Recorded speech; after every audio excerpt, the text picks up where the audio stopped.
All right, so I got some absolutely fantastic news for anybody who is a big fan of being ruled by the capitalist ownership class, because as Americans, no longer will you be limited by being ruled by the domestic capitalist ownership class, but now foreign capitalists will be able to influence our democracy, or so-called democracy as it stands today, as the FEC has decided that it is okay now for foreigners to finance U.S. ballot initiatives. Okay, so this is just completely at surface value ridiculous. This is literally going to, if it stands as it is in this article and the details we are about to get into, if this is able to actually stand and get through the court process and make its way into being established law and precedent in the United States, this will basically make it so that foreign billionaires, foreign millionaires are able to decide U.S. legislation directly on what is usually one of the most direct ways that the American have the ability to actually participate in democracy in. So let's get into some of the details here. So the Federal Election Commission has ruled that foreign donors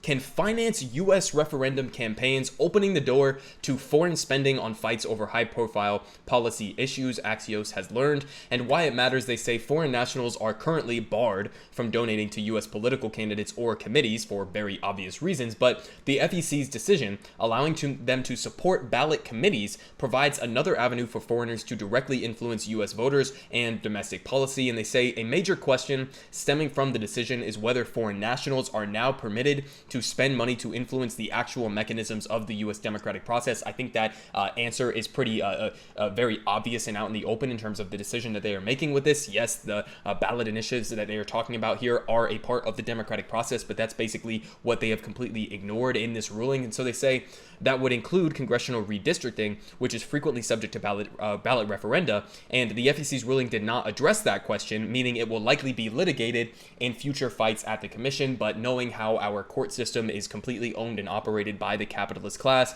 it will not be surprising if this actually does make its way firmly as a new precedent. But they say the decision not only concerns federal law, but states remain free to outlaw foreign funding for state-registered ballot committees. So at least states have the ability to outlaw this, right? Well, unfortunately, only 7 states have actually done this and banned foreign financing of ballot initiatives. 7, okay, 7. That is just a minuscule fraction of the total amount if you are going to claim that this is a so-called states' rights issue. But they say that in Maine, just as an example, where a Canadian-owned power company is financing a ballot committee pushing for new energy transmission lines, Governor Janet Mills, a Democrat, recently vetoed legislation to ban foreign ballot measure funding. Okay, again, remember, this is a bipartisan issue, Democrats and Republicans, okay? This case, a Democratic governor, basically vetoed this decision, okay? So that's how ridiculous it actually is. Of course, both parties are completely bought and controlled by the capitalist class, whether foreign or domestic. Apparently, it does not matter.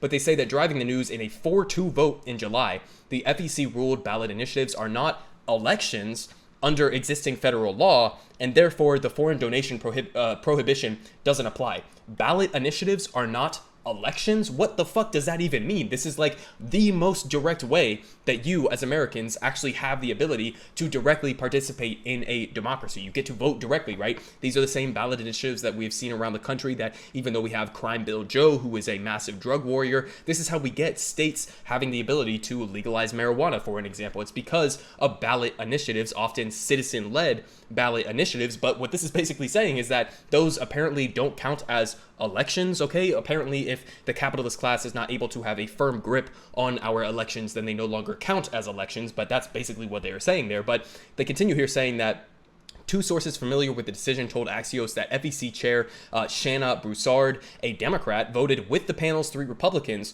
to dismiss the underlying complaint. Again, it's a bipartisan issue, but they say that the alleged illicit foreign funding for a ballot committee in Montana. In the big picture, there are already 61 referenda on state ballots for 2022, according to the electoral research service Ballotpedia, and the decision has the potential to affect not just policy initiatives, but the mechanics of U.S. democracy itself. And issues such as congressional redistricting is going to be obviously massively important, and they are frequently settled via state referenda, and the FEC's decision could put wealthy foreigners in a position to influence that process. And the opposing view is that federal ban on foreign donations in connection with an election bars funding for such measures, regardless of whether they're litigated via ballot question, and that issue wasn't addressed by the FEC. So again, they're not even addressing the main core issue, which is that, yes, obviously these ballot initiatives that Americans get to vote directly on are part of the democratic process. I don't even know how that would possibly hypothetically be in question, but apparently the FEC is having a difficult time with that. But they say the backstory, and this is a good perspective in terms of what this will actually look like in practice, because they say the decision stemmed from a 2018 complaint alleging that a Canadian subsidiary of an Australian firm, Sandfire Resources, illegally financed a measure to block new restrictions on hard rock mining in Montana. Okay, so this is what this is going to look like once this is officially fledged out in a new precedent in American so-called democracy. This is what it's going to look like. It is going to look like fossil fuel industry people. It is going to look like all of the most perverse aspects of the global capitalist system are going to be inserting their money. They're going to be funneling infinite sums of money into these ballot measures that are being put forward. Again, many of them are by citizens that are putting them forward, but they are now going to be able to advocate on behalf of their own personal financial interests against the interests of the American people and directly participate in American democracy as it stands right now, and be able to basically completely manipulate and propagandize the American people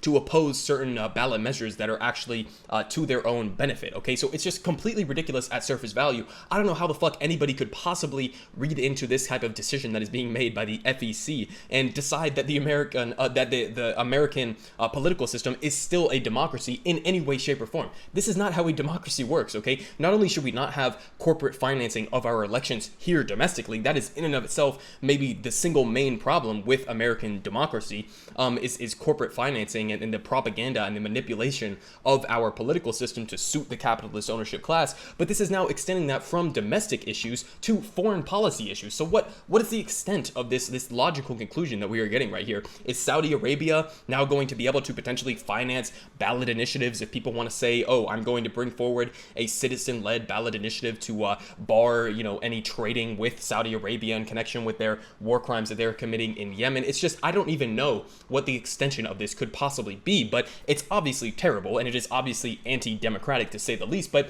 just to give you a perspective in terms of how powerful these ballot initiatives actually are, this is the main one that came up last year. It was Prop 22. I covered it on this channel, but basically we saw Uber and Lyft, these independent contractor companies, these gig economy companies, basically, that their entire business model relies on labor exploitation in order to survive in any way.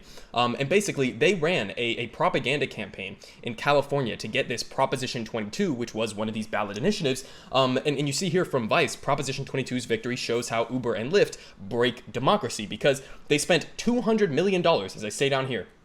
These couple companies spent hundreds of millions of dollars to basically propagandize the people of California to believe that voting in favor of Prop 22 would benefit the people of California, which it obviously would not. Okay, basically what Prop 22 did is it established as a firm precedent that these companies, Uber and Lyft and the rest of the so-called gig economy, that these companies no longer have to classify their employees as employees, where they would be guaranteed certain benefits and wages, but they no longer have to guarantee them those rights that they would be guaranteed as classified employees, but they can contract them as independent contractors and therefore basically completely rely on labor exploitation to prop up their stock market value and to prop up their profits that they are earning, which are again directly correlated with massive labor exploitation, the worst that exists within the current US economy. And the gig economy is spreading, okay? The gig economy is growing as time goes on, and we see versions of Prop 22 being launched all around the country with, again, tens and tens of millions of dollars being pumped into these propaganda campaigns to convince average Americans